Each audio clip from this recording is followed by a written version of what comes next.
project that we've been working on for a number of years. It's a mixed-use project.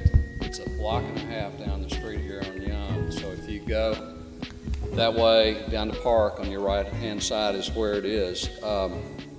It's in the farmers market district from a planning perspective. Of course, we're in the government district here. We're really right on the border between those two. A little bit of history. The First Presbyterian Church, I haven't been here 159 years. It just sounds like it, but the church has been here 159 years. It was formed the day after Dallas was incorporated. It's been in that our location across the street from Encore Park for about 104 years. We have had the Stewpot in operation. It'll be 40 years next month. I was fortunate enough to be one of the few people left around that was at the first meal we served 40 years ago, and it made a big impact on me because I was pretty fortunate in my upbringing, and I saw a lot of people who weren't. We have as Howard Cosell said, a veritable plethora of services. We do everything except house the homeless right now in the homeless and at-risk world. Bruce will get into a little bit of that a little later, but our services have grown and grown and grown. We don't even serve food down here anymore. We serve it under a contract with the city of the entity that runs the homeless assistance center, the bridge down the way. Bruce got here in 1987. We bought the Otis. Oops. That's the church. This is the Otis elevator building. We bought that in 1991, and ever since Bruce moved in there, he has eyed the building across the street, known as 508 Park. He's even watched people over the years, international music lovers. They drive up, they get out of the car, they run over, put their hand on it, and touch it, and just put their head down, and it's a sight to see, as Bruce will tell you. We had the opportunity in 2010 to acquire. Let's see. Kind of hard. There we go. That's the church on the north side, and there's Encore Park is in that yellow area there. The Otis building's right there that we already own. We had the opportunity to acquire the entire east side of Park over to the Masonic back in 2010, and we did that. We started out with lots of ideas, but the original concept never ever changed. We're known for ministering to the homeless and the at-risk, usually in a responsive way, sometimes in a proactive way, but usually we grow organically. We're not so much in a proactive manner with the entire surrounding community. We saw this as a great opportunity to finally do this. We thought this would be our next big step for the Stewpot and in the church, and it has been. So we saw an opportunity to address this broad and growing farmers market district, civic district, through dialogue, education, music, service, and to envisage in a very inclusionary way everyone, because we think that's one of the major issues in community development today is there's too many silos out there and silo developers. I used to kind of be that way myself, but we just wanted to revitalize the area, helping the effort that was well underway already, which was great. And so we went through all this in planning and in actual activities once we're through, which we're through with phase one so far. We believe it'll be an urban destination for a variety of people. It already is, but not at separate times. We think we're doing pretty well at avoiding displacement and gentrification. And of course, plans are always great. Shortly after we had this great vision, then the property surrounding the Stewpot building there, the Otis building in the corner, the rest of that block became available from ONCOR, and so we put that under contract in early 2011, and that changed a lot of our planning and programming, but never our original mission. So that's just a brief history on it.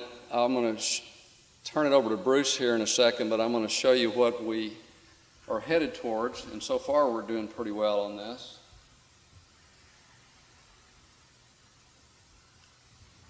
The church is right over here. That's the same Otis building there on the corner. This was the property we bought. That's the 515 building, and on the backside some warehouse area. We'll discuss that later. But Bruce, do you want to talk a little bit about our current program partners that we had then, and then the expansion and some of the challenges and fun we had? Sure. I'm glad to be here this afternoon, and I deliberately did not supply my bio, and so you can imagine whatever you want as to my background. The Stewpot's core services were primarily, originally from 75, a food assistance, providing a meal, and then expanded into intentional casework services. And along that way, since 1975, a number of partner agencies, we've joined together in a collaborative way to address holistic needs beyond the nutritional needs. And so that expansion, in many ways, it filled the building that we were in, food, clothing, shelter. If we did not provide it directly, we helped create organizations that then spun off and independently continue those services like shelter, emergency shelter, and then partnering with other agencies to come into that building for some of those specific services. So Parkland Hospital has its primary barrier-free homeless outreach medical clinic in the Stewpot, partnership with another not-for-profit community dental care partnership since 1988, providing free primary dental care. And then in the last 3 years, MetroCare Mental Health Services are officed, and their primary downtown location is in the Stewpot. So basic services in terms of our own casework services target unmet need that is critical in the whole formula of getting people in a safe place and to take that next step they need in terms of rehabilitation. And for a majority of people, having a valid ID is the number one need. And so we're the only agency in town that does that service. So we potentially, in a given year, provide 5,000 individuals with legal ID, getting the primary and secondary documents for that. And so if you imagine the ladder out of homelessness, we're the ground before they even take the first step up and qualify for housing or other projects. So but what is unique about the Stewpot, besides the successful relationship with these other not-for-profits, is in that holistic way, looking at the whole dimension of the person and providing that safe place where people feel free to take that next step, being guided by, aware of the trauma of homelessness and dealing with that and helping people. So we have, since in the past 15 years or so, developed musical programming with concerts and also an art studio, which has been in operation for about 20 years. And the success of the community that's been engendered from those initiatives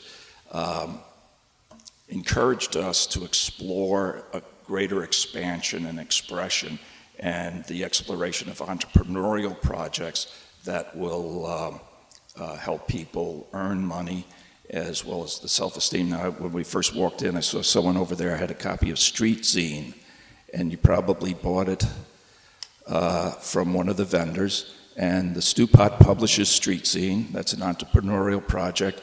We have vendors who are trained, they are certified with a tag, and they make 75 cents on the dollar on that, and there's some that make enough money to have their own place. Likewise, our artists. And so this guided the expansion into Encore Park with the concept of the amphitheater, knowing that we had musical talent within our own ranks, and then also the art studio. And also there's a horticultural therapy program that's a part of the Stewpot, and so thus the community garden, and that's more than my time allotment, I think. Well, that's okay. And as we moved through this, there were a lot of iterations on programming and planning, and one of our early partners that was not a current partner, but was the Dallas Wind Symphony that's changed its name to Dallas Winds. They were going to locate in the 508 building as Pat and John may talk about this a little bit in a minute, but as we moved through our thinking internally as well as with our partners, and the 515 building across the way came up, we talked to Dallas Winds about moving over there, and that's where they're going to move. So they will be a new partner to us in the Police Athletic and Activities League. Had long wanted to do a first-class facility, and they're going to go on the bottom floor of 515. So those are new partners to us that cause us to make sure their program and our programming all meshed, and it does. I mean, we do a lot of children and youth programs. Is what has been our greatest growth, I guess, in the last 5 to 8 years. Bruce, I would think, is in the children and youth. And so that little list up there on the screen just shows you some of those things we've been talking about. I think at this stage, John, and I'll let you and Pat kind of decide, but I think John, as the architect, wanted him to spend some time talking through design challenges, landmark commission efforts, redesign challenges, et cetera. Let me do a quick overview, and then I'll turn over to Pat and let him do the fun stuff. The phase one of the project involved 3 contiguous sites, touching but actually addressed on 3 separate streets. So 508 Park, 1900 Young, and 1905 Canton. 508 Park is, of course, a wonderful historic building. Excuse me, that's 508. Right. That's the amphitheater, and that's the community garden. Right. Terrific history that I imagine Pat is probably going to give you some more information about. Architecturally significant as the only remaining zigzag modern building in Dallas, the only building in Dallas by the architects of the Louisiana Capitol building. So a pretty interesting piece of architecture, in addition to all the historical significance from things that have happened inside. 1900 Young, though, was a building from about 1962, old enough to be historic, also within the limits of the Harwood Street Historic District, but a building with less storied past and less distinguishing architectural characteristics. Nevertheless, because we're within the limits of the Harwood Street Historic District, all of this property was subject to jurisdiction by the Dallas Landmarks Commission. The third parcel, 1905 Canton, was vacant, had previously had structures on it, and in fact still had the slabs and foundations from those previous buildings, but nothing above ground. So just in terms of the architectural impact, there were a couple things that were really very close to my heart. One was taking the vacant and derelict 508 Park and beginning the process of its rehabilitation, working in phase one primarily on the exterior, but doing some planning for what will ultimately happen inside the building, and you'll see some images of design concepts for the interior later in this presentation. But stabilizing the exterior, bringing back everything except the windows on the street front that will be a part of phase two. But the other significant thing was the transformation that happened at 1900 Young, and that was taking a truly derelict building that had been vacant for 20 years, had had people living in it, covered with graffiti, no glass remaining, really an eyesore, and transforming that into an amenity for the neighborhood, transforming that corner from something that was unoccupiable and unsightly to a place for people to gather and to be and to host all kinds of events. John was talking about the interior of, I think every one of those, except the one on the top right hand to the roof, but those are the interior photos, 3.5 years ago of 508, so you can see the kind of shape it was in. This is the last old picture. That's 1947 there. That's what 508 looked like. That was a radiator shop. I think it's what's on the sign there. And then Columbia came in and bought that property and built a film exchange building next door. 508 was originally called the Warner Brothers Film Exchange. And on the right was 2011 when we bought it. That's just 508 by itself. You can see the far southern edges of the Columbia building. So we began our little design adventure and programming adventure at this point in time. I didn't realize it's been like 4 years. Pat, why don't you kind of walk us through all the fun we've had on programming, iterations? Yes, since I sort of popped into the picture a little late and messed it up with a bunch of historical research, which actually, that was a real interest. I would have to say, this team that I've worked with here, they were already in progress and they had done some preliminary plans for the interior of the building. They had the amphitheater planned. And y'all tell me if I misspeak, because I wasn't there during all the early stuff. Y'all knew about the connection to Robert Johnson, but and knew that Brunswick Vocalion Records had been on the top floor, but I don't know that we really knew a lot more at that point in time.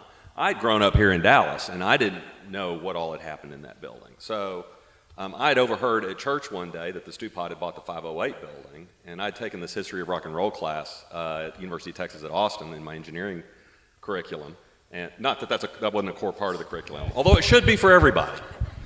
It was a great course, but that's where I learned about Johnson, and then I suddenly realized why I loved Eric Clapton and all those British blues revivalists of the 60s.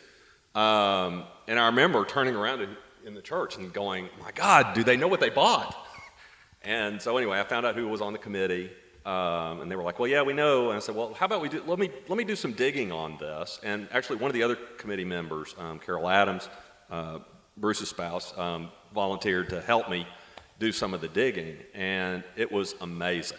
I mean, I was stunned by what we found out, that there had been 5 separate, what they called field recording sessions. This is not, you didn't have studios in this part of the country in the 1930s.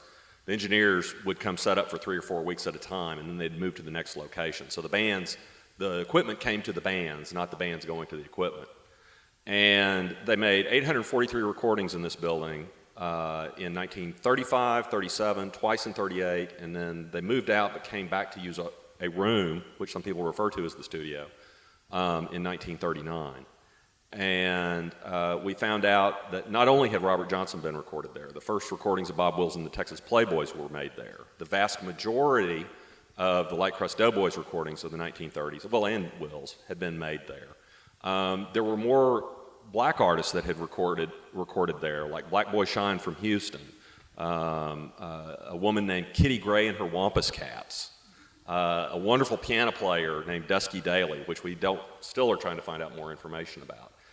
But they also recorded lots of Mexican music. They didn't do Czech music here, but they did at some of the field recording sessions in San Antonio. And what else did I live? Gospel music. They pretty much recorded all the ethnic music that was present here in Texas.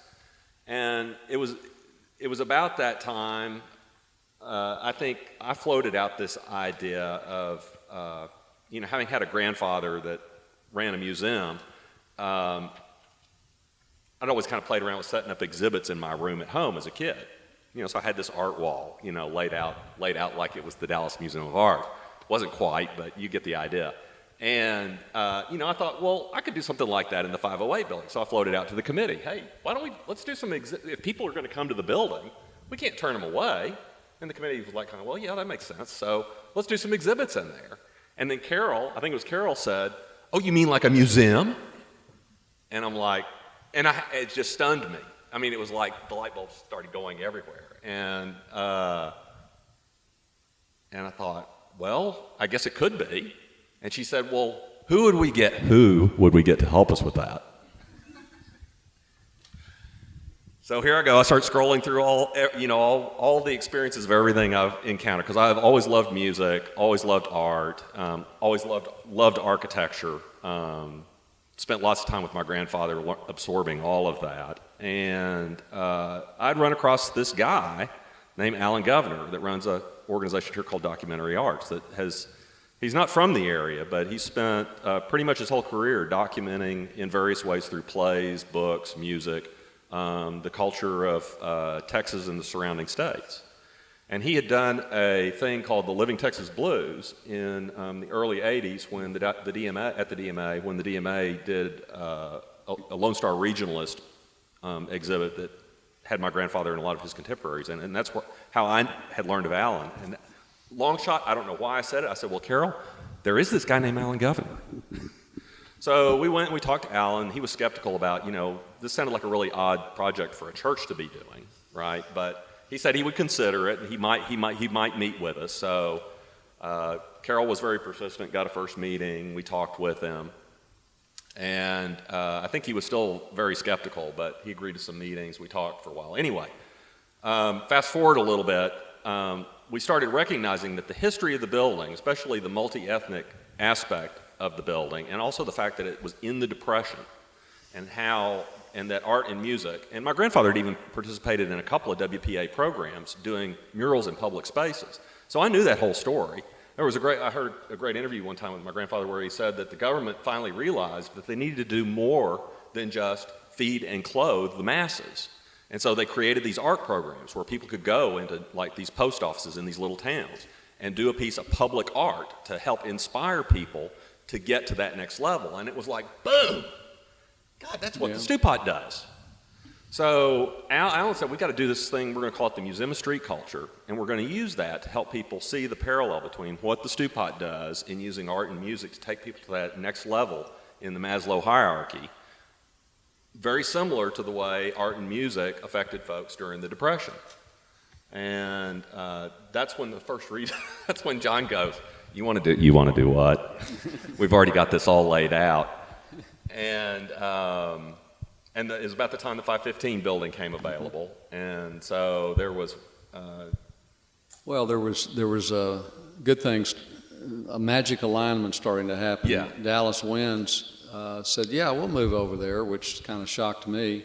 And they want to go on the top floor, and they're going to penetrate the roof and build a rehearsal space up there. They're out at Fair Park now. And they said, you're really going to do an amphitheater? And I said, we really are. And they said, no, we're in. And so the pieces of the puzzle started moving around. It was still the same puzzle, and just started aligning better and better. And so, as Pat said, that was about the time 515 became more and more of a reality. And so we were able to shift and keep everything inside 508 Park, and the amphitheater and the community garden, in other words, everything on the east side of the park. We were able to keep all that, you might say, for the Stewpot and the church, not for the collaborative partners. And they can use those things. They can use the amphitheater and et cetera, but we wanted to have our programs located on the east side.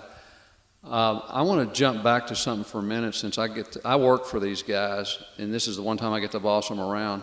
So I want to jump back and talk, just to get John, and I might chime in too, just a tiny bit about Landmark Commission, because I think the crowd's always interested in that, and just any issues that we faced there and what we went through. Sure.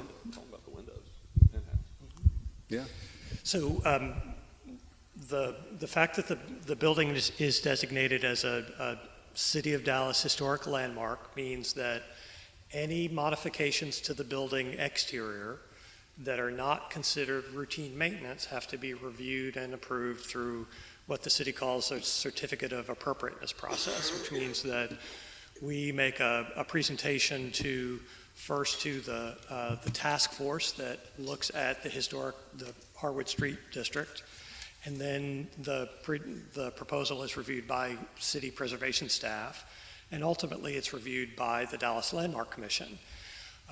The task force and staff make recommendations. The Landmark Commission does whatever it wants to do, which may or may not follow the recommendations that it's received.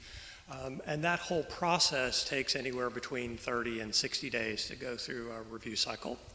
So because the design has changed several times along the way, at this point, I think we've been before the Landmark Commission, what, 4 times, Buddy? That's on right. This project Just so far? 4 so far. So, and you know, my firm has been before the Landmark Commission many times, and we have good relationships with those folks, so we know how to do this, but it's still a process that has to be gone through and hoops to be negotiated.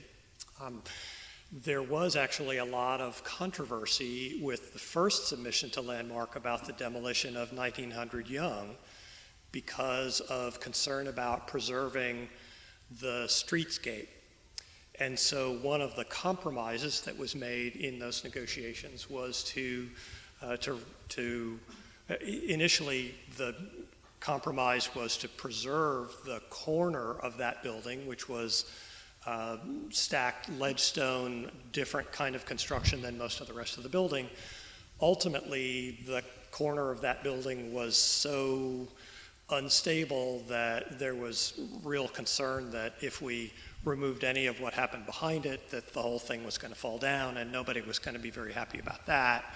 So what we ended up doing was disassembling that corner and stockpiling all of that material on what ultimately became the community garden, and then building a new, much more stable substructure, and then reinstalling all of that original stone at the corner to mark where the corner of that building had been.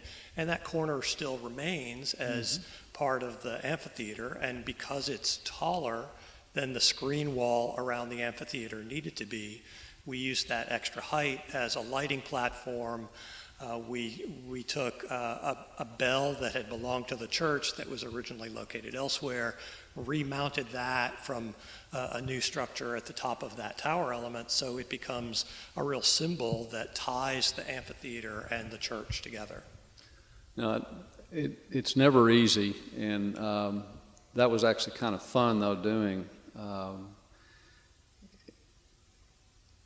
Pat, why don't you, well, let me think a minute. Here's the building. I took this picture today.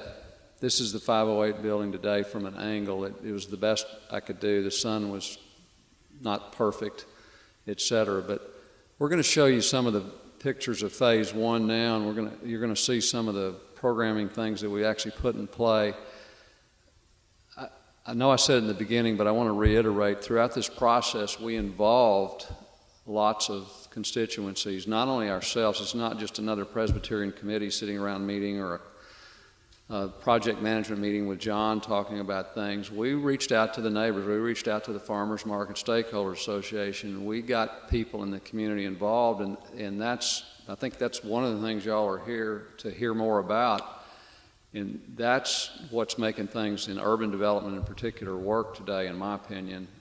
It's these, as I mentioned earlier, silo developers. That doesn't work anymore. And so I'm really, if we're allowed to be proud of this, we're proud of the way we handled this because, as you can imagine, before this, the Stewpot lots of times would be blamed for, issues downtown, homeless issues, et cetera, and it didn't have anything to do, of course, with businesses that left downtown in the 70s and 80s, created all the vacant buildings and opportunities for homeless and at-risk people. But we are just real big believers in community involvement is all I wanted to stress. Here's today from the top of our garage across the way, there's the amphitheater staring at you right there. We have performances, we have movies there, we have small concerts. That's the north side of 508 there. That's the Otis building there. At the top there, we restored, that was the last time I think we're in front of the Landmark Commission, John. We're the next to the last. Next to last time, or one of those many times. restored the original signage up there for Warner Brothers and First National Pictures, and is it Vitagraph up there? Yeah, Vitaphone. Vitaphone. I was just testing you to see if you remembered. And then on the far side of that, you'll see in a minute, is the community garden. That was an interesting adventure in that the original thought before Pat even got involved, and Bruce and I were talking about it as well, let's just set up a little plot or two over there. And who knows, maybe we'll build affordable housing over there someday, or maybe we'll move one of our programs from the Otis building over there. We don't know. We just know it's smart to control the land and the property. I'm going to come back to that in a minute. That's the community garden today. The Young Guns of the Real Estate Council got together. This became their project for 2014. They built all those boxes there, those quality cedar beds. They donated professional services. They did, when they do their not-for-profit calculation on hourly services and all that, they ended up giving us cash and services and materials of about $250,000 to do a lot of what you see there. This thing has turned into a real home run, not economically, that's not what we're after, but in terms of community involvement. We've got people in there that are residents 2 blocks away over in all those new townhomes. We've got day school, which we have at the church. We have a day school, several plots there. They teach kids how to garden. We have one donor who's leased 4 or 5 plots and has homeless clients work them in there. We have a homeless client taking care of it, is managing it. He's learning a lot about the business. That's the kind of involvement we get in the community, and that's what we want, where people of all types are together and are comfortable about it. Pat, you want to talk about the sculpture wall? Now you only have 90 seconds, okay? Sure. Well, one of the things I think is interesting about the sculpture wall is that it's been how long have we had that up? Year. A year? Yeah. And in a year, we've had quite a few of the street folks involved, and they help us put on our events at the amphitheater, slinging chairs and helping get the amphitheater ready for guests. I had a gentleman today helping me do some cleaning in the building. We've got Michael that works in the garden, and periodically I hire guys to clean up the trash on the street. And in the last year, we've had no graffiti, which is really, really interesting, because I think these guys, I'd like to, it might be hubristic a word, maybe so, to think that maybe we're getting some buy-in for these folks, because we spend time talking with the folks about how this is as much for them as it is for everybody else. This isn't just going to be a bunch of folks coming down from North Dallas to see Shakespeare in the Park or something like that. Not that there's anything wrong with that, but anyway, yeah, there's been no graffiti on the property since it's been gone through its first phase. So anyway, the sculpture wall. This was really Bruce's idea, I think, wasn't it? It was a lovely idea, and. Cast stone? Okay, so originally we were thinking cast stone, I guess to echo the building. Yep. And so we got some folks, Brad and Christy Oldham. You may know Brad from his work, The Walking Man over in around Deep Elm, if you're from Dallas. He's got a studio over here up on Ross Avenue with a skater bird up on top. He does some very interesting stuff. And, it's another one of these kind of typical what we called project committee meetings, PROCOM meetings, and those were always a hoot just because just the creative things that would start coming out. Most of the stuff we would pitch off and never pick back up. Sometimes we picked it back up. But anyway, we were talking about what we brainstormed all sorts of ideas. I mean, there was the cast stone idea, there was program, do paintings on the wall, there was everything you could imagine. We beat it up pretty good. The one that didn't make it was the huge 40-foot blow-up gorilla on top of 508. That one never made it, but it was discussed. I need to go about one more minute, and then we're going to move on. Well, anyway, so Brad and Christy stepped in, and we started talking to them about doing something. They suggested a metal bas-relief type sculpture on the wall. I had asked them if they had ever seen any of the murals done during the WPA, and since we were trying to emphasize the 1930s as the historical period of the building, they said, well, no, and recently they had uncovered the top parts of murals that had been painted in the old municipal city hall building over by, the Main Street Park. And so that had been that was in the news. And so anyway, I got Brad and Christy some books. And then weeks and weeks and weeks went by. They were like, oh yeah, we're making progress. We got something really great. And so they come in with a scale model on paper and unrolled it. And it's this WPA era style. And it's a collage of images of Dallas's history going all the way back to the Caddo Indians, John Neely Bryan, all the way kind of up through 1936-37, which was the important period musically, not only for the recordings that were done at the building, but it's when the Texas Centennial and the Pan Am exhibit happened at Fair Park. And it was like, wow, this is going to be stunning. All right, we now really knew we were onto I'm something. going to cut you off and say those are bronze panels. You need to go down there sometime and look at them. And we call it walk the wall. There's explanations of a lot. There's 5 mini panels on Young Street that you're looking down Park there. And go read some of that history of Dallas. It's really, interesting. That's another way we got the broader community involved, and it was a lot of fun. That's the community garden. This is a rendering John's firm did some time ago of 508 from the south. I think it's pretty true. The Museum of Street Culture, Pat's talked about it, but this is a rendering kind of how it will look. I'm going to speed through these because I want to allow Q&A, guys. And we'll have a little coffee shop there on the right, that kind of thing. And then this is a Stewpot Open Art Studio, a very successful program. As Bruce mentioned earlier, we try to get people to be self-sufficient through these programs, and this thing's been a real home run for the last, I think it's 18 years old now, Bruce, that sound about right? And that we'll have an art gallery in there too. So that's a smattering of what we're doing. This is the roof terrace. We have the best view of the historic buildings in downtown Dallas. Other rooftops down in this area do too. I'm just saying we have an outstanding one because all the north side block with all the newer buildings block a lot of these views. This is our closing quote before we get to Q&A. And some of us will stay around at the 3 o'clock time too to answer questions. But you can read that faster than I can say it, maybe.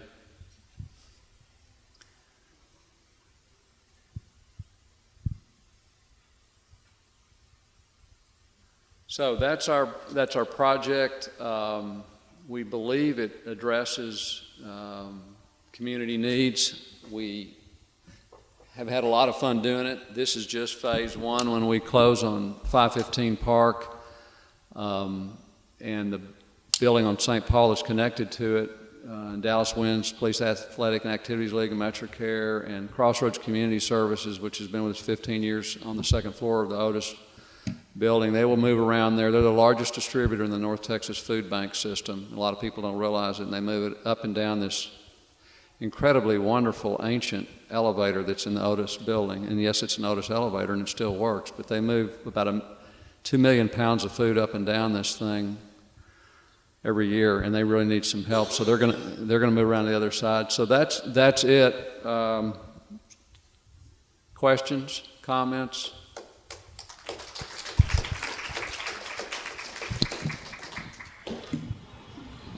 Yes, ma'am. On the developing side, are you under a separate entity, or are you still operating under the entity of the church? What we did is set up an entity called Encore Park Dallas. It's a separate 501c3. The sole shareholder, if you will, on that is the church itself. I basically am the one in the group that's had a lot of development experience, and so, as a developer, so I'm trying to develop it. It's strictly volunteer for me, and we're developing it that way. And Encore Park Dallas will also operate like the first phase is open, and we're in the community garden and the amphitheater events that we're operating that as Encore Park Dallas now. So that's how we set up. We have a small board. Bruce, Pat, and I are on it, and 3 other people from the church. This might be interesting to y'all. We purposefully did not solicit money from church members. We've gone to that's another way we've involved the outside community. We've had church members give us money because they're compelled, they see this and they want to do it. I could not get Elizabeth and these people here to agree to lock the door and not let y'all out without a donation today, but we have had significant donors that are non-church members, and that's helped us a lot. We seeded it with, it's a $13.5 million project. We seeded it with $3 million of our own money. We've had another 3.7, I guess, that's been raised, a lot of that from non-church members. So, other questions? Yes, ma'am. How many of the people who you have been serving through the years in this neighborhood needed some convincing in terms of rehabilitating the neighborhood? Do they feel like something was being taken away from them, or were they eager for the changes to be made? Well, there's probably several of us that could speak to that. Bruce, you want to try, and I will too. Well, I think this was the last section of Dallas that needed some concerted attention in terms of redevelopment, and we saw ourselves as part of the farmers market, as a stakeholder, as the ownership association, and I think their impression was that whatever we did in the community in terms of developing these projects would only serve to enhance. Once every step of the way we involved them in informing them of what our intentions were in terms of especially the amphitheater and the community garden, which linked into especially the community garden and the farmers market and their initiative helping local growers. In terms of our clientele at the Stewpot, many have been involved in the ongoing projects like the art studio and the gallery, and they knew that that would be an enhancement for them. And the concerts and the movie nights, we just showed Casablanca on Sunday night, and a number of our clients were there for the movie and the musical concerts. Over on the table are a schedule of events that we will have in October, including a day-long 40th anniversary event that will involve our neighborhood and clients. Yes, sir. Speaking to the Stewpot and the ideas of what you're doing with the studio space, I may have misunderstood. Are you using that as a rehabilitation for those that are homeless in the area, or is it something that you've opened up for the community to be a part of? Bruce, you want to take that one too? It's part of rehabilitation in a sense. It's originally was conceived as part of our casework services. It engendered its own community, and there have been individuals that have been artists in the what's called the Open Art Studio for well over 10 years. New people are invited every Friday, and it relies on these. There is a full-time director of the program, but it relies on local artists who take part in it as volunteers and help with the marketing of the art of studios. So all of our programs have a volunteer component. So we integrate the needs of the clients with resources in the community, and I think that shows itself again in the amphitheater and the community garden. And as we envision ourselves as growing people, but also growing partners. So our partner collaborative agencies are also benefiting from the enhancement of the property space, 515 and the Encore Park. This is really cool. Thanks for sharing. I am a service design researcher, and I'm always trying to incorporate users or people that are going to use the space as the research, which it seems like you really try to do. But my question is more methodologically based, and at what point do you include stakeholders or people that are going to be using this space? Is that when the idea is born, or is that after the idea is born? I might comment on that, and the rest of you can too. I think like Dallas Winds, they were very early on just contact we had, and we just started talking, and once they said they were interested, we went into the second floor plan-wise of 508 and started designing space for them. Eventually we switched them over to 515, but we didn't just design it in a vacuum. We got, we would do John would do a quick draft. We'd run it by them. They'd give us feedback. We've done a lot of that with Alan Governor on the Museum of Street Culture. And we've done a lot of that with Cynthia, our art director of the art program. And then I think we've done lots of space plans for the police. I'll put it that way. They're that way. And we've kind of got them on hold till we close on the building in February. But so we got them involved very early on, and we believe in that. It's crazy if you don't in today's world. I'll just add in terms about consumers and their involvement in the program development. The artists are limited in what medium they can use. In the present location, they can only use acrylic paints, and their desire to get involved in using oil and sculpture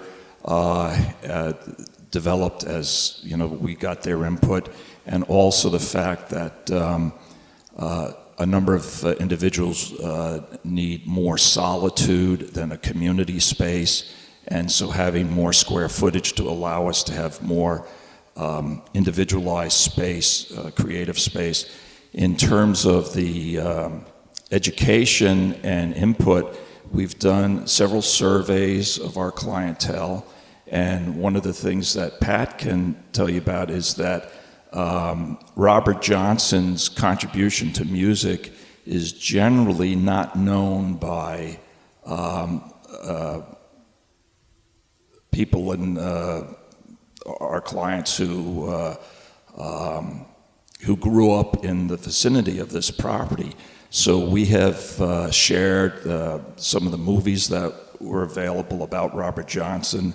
And several years ago, we had a Robert Johnson look-alike and sound-alike contest, and which is part of this documentary. I believe that's going to be next month at the Angelica.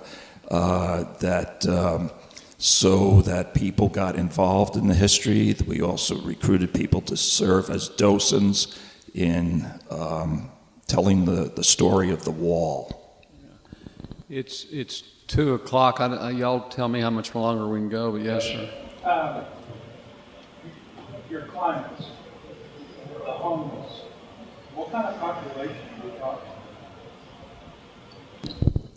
talking? Predominantly male.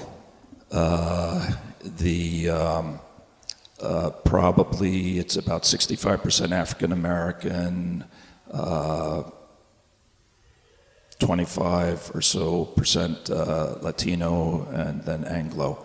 I'm not sure how. How many clients a day do we just roughly do we have? Well, we have several. We serve 1,000 people a day at the meal service. In terms of casework services, several hundred. What our primary program goal is to create a safe space so people could come in and be safe as they can be here at the library, and we encourage them to avail themselves of next step opportunities, mental health, dental, medical. The children and youth program where we have 200 elementary school, junior high, high school are not homeless youth. They're at risk, low income, majority Latino, and then we have about 69 people in college that we support in community college. But our clientele is, we have people who are sheltered in the various shelters downtown, but we have a considerable proportion of people who are actually living out on the street. Elizabeth? So, okay, we're going to shut it down now. Thank y'all. Hope it's meaningful. There'll be a test at 4:30. There will be another opportunity to ask questions and have general discussion after our next panel. We just need to make sure they have time to set up as well. And Bruce has got some pennies for you too. This is one of his hobbies that'll have Encore Park or 508 or both on them. I can't remember, but thank y'all.